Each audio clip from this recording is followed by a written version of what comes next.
দলের সদস্য আমি দুইটা রাজনৈতিক কথা বলতেই হয়। তো আজকে আপনার সঙ্গে আপনি জানেন যে আজকে আমাদের এই সরকারের অনেক কাজের মধ্যে আজকে প্রথম যে কাজটা উদ্বোধন হলো, সরকারের 1 মাসে পূর্ণ হয়নি, এর মধ্যে যে আজকে ফ্যামিলি কার্ড বিতরণ হয়েছে, আপনাদের জন্য শুনেছেন, অনেকে দেখেছেনও। এটা আমি মনে করি সরকারের একটা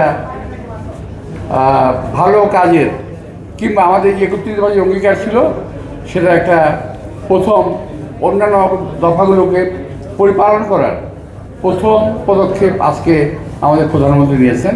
তাকে আমি ধন্যবাদ জানাচ্ছি আপনাদের সকলের মাধ্যমে।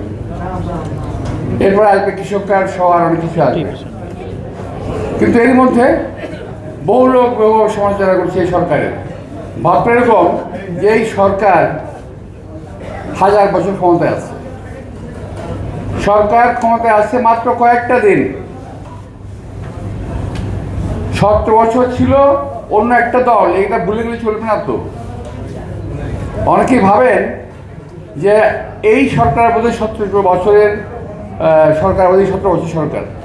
আসলে তা নয়। আপনাদের বুঝতে হবে, আপনারা সংবাদের পত্রের মাধ্যমে, আপনাদের মিডিয়ার মাধ্যমে তুলে ধরেন এই সরকার 1 মাস এখনো পর্যন্ত 1 মাস পূর্ণ করে নাই। 1 মাসের সরকার। 17 বছর বাংলাদেশের মানুষ যেভাবে কষ্ট করেছে, একইভাবে আমরাও কষ্ট করেছি। অনেকে জুলাই নিয়ে কথা বলেন, জুলাই যোদ্ধা ইত্যাদি ইত্যাদি, যে শুধু ওনারাই করেছেন। আরে ভাই, জুলাইয়ের মধ্যে আমিও তো ছিলাম। আমরা কথাটা বলি না। জুলাই যোদ্ধারা বলেন যে তারা বয়স কম, তারা করেছেন, বারো আমরা তো না করি না, কিন্তু আমিও ছিলাম। কর্ণফুলির সামনে ছিল আমার অবস্থান। তো আপনারা যারা বলতে যাচ্ছেন সরকারের সমালোচনা এখনই করেন, কালকে দেখলাম স্লোগান নিয়ে মাঠে নেমে গেছেন ঢাকা বিশ্ববিদ্যালয়ে কোনো জায়গায়। ভাই, কার বিরুদ্ধে স্লোগান দেন? এই সরকার একটা নির্বাচিত সরকার।